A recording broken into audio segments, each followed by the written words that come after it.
Minute के लिए घर से बाहर निकले थे, उसके अंदर पूरे मोहल्ले में बाढ़ ही आ गई है। अब उस बाढ़ में तुमको 10-10 किलो की चप्पलें लेके चलना है, जिसमें 4 कदम चलने के बाद तुमको एक नुकीला पत्थर ढूंढना है चप्पल साफ करने के लिए। रास्ते में तुमको पुराने दुश्मन भी मिल गए।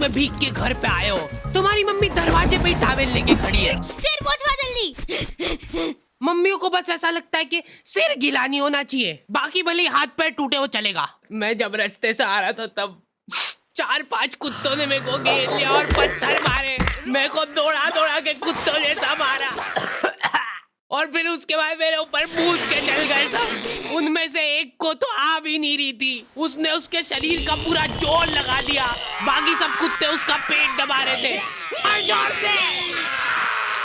उसके बाद एक बूंद टपका के गया वो मेरे ऊपर।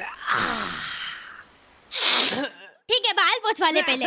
गीले हो के अगर तुमको सर्दी जुकाम हो गया है तो अपने ही घर में छुप छुप के छींकना पड़ता है, क्योंकि मम्मी ने तुमको बरसाती ले जाने का 50 बार बोला था, लेकिन तुम हीरो बनने के चक्कर में नहीं ले गए थे। रुमाल चाहिए? हाँ, नहीं मेरे को कुछ हुआ तोड़ना है। ठीक है, सांस लेके बता। सांस लेते वक्त जरा सी भी सुर की आवाज नहीं आनी चाहिए। ले सांस। हो गई ना सर्दी, और मत लेके जाओ बरसाती। तो आ गए फिर से। तो बारिश की ठंडी वादियों में कुछ लोग भीगे और तेरे प्यासा दिल मेरा।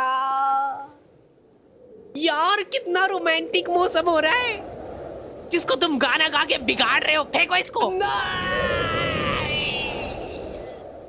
यार ये जो मिट्टी की खुशबू आती ना हल्की हल्की, ऐसा मन करता है कि खा ले और चाहिए ले। कुछ लोग इसी ठंडी वादियों का मजा लेने के लिए अपने दोस्तों के साथ निकल जाते हैं। मजा आ रहा है ना? ए, उधर देख। हाँ, पहुंच गया हूँ मैं यहाँ पे। लोकेशन तो यही की दिखा रहा है, एक बार कंफर्म कर दो बस। अच्छा ठीक है। मोबाइल बरसा देना तू सावन आया है।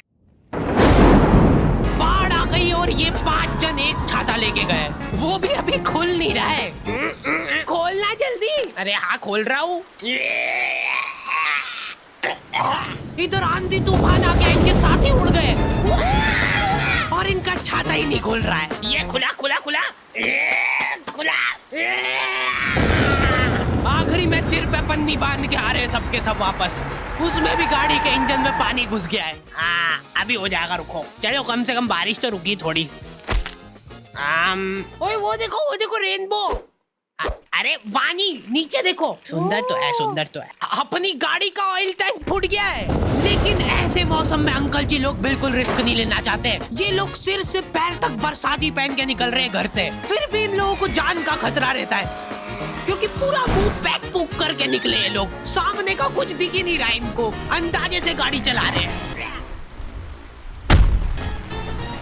इन लोगों का एक अलग संगठन होता है। ये लोग घर में भी रेनकोट पहन के घूमते हैं, क्योंकि इनके घर की सीलिंग टपकने लग जाती है बारिश में। जैसे ही बारिश चालू होती है, ये सारे लोग प्रॉपर प्लानिंग के साथ मिलते हैं। ये सारे लोग मिलजुल के सड़क किनारे बैठ के भुट्टे सेक के खा रहे हैं।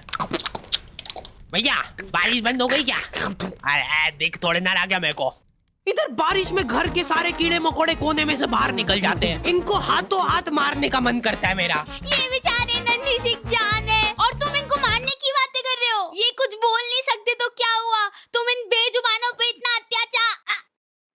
इतनी देर में तो मेरी दादी घासलेट डाल के सारे कीड़े मकोड़े जला देती है। हमारे एरिया में बाढ़ ही आ जाती थी, तो हम सब बच्चों को स्कूल लंबे रास्ते से जाना पड़ता था। इसलिए हम दोस्तों ने सोचा कि हम लोग समाज सेवा करेंगे और यहाँ पे एक पुल बनाएंगे ईंटों से।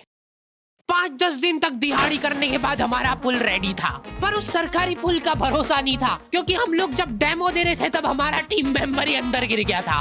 देखो बहुत सिंपल है, आपको सिर्फ ऐसे करके जाना है। कॉलोनी के एक भी जन को उस पुल पे भरोसा नहीं था, लेकिन हम लोगों ने हार नहीं मानी। हम लोगों को कुछ लाचार जानवर मिले जिन बेचारों के पास बारिश में रहने के लिए छत नहीं थी, तो हम लोगों ने वो पुल की ईंटें निकाल के उनके लिए घर बनाया। सच बता रहा हूँ, उस दिन हमको घर पे आके चैन की नींद नसीब हुई थी और उन कुत्तों को स्वर्ग। रात में आंधी तूफान चला तो वो ईंटें उनके ऊपर ही गिर गई, जिसका बदला लेने उनके परिवार वाले मेरे को ढूंढते हुए आए थे। वो ना मिल गया, मारो साले को।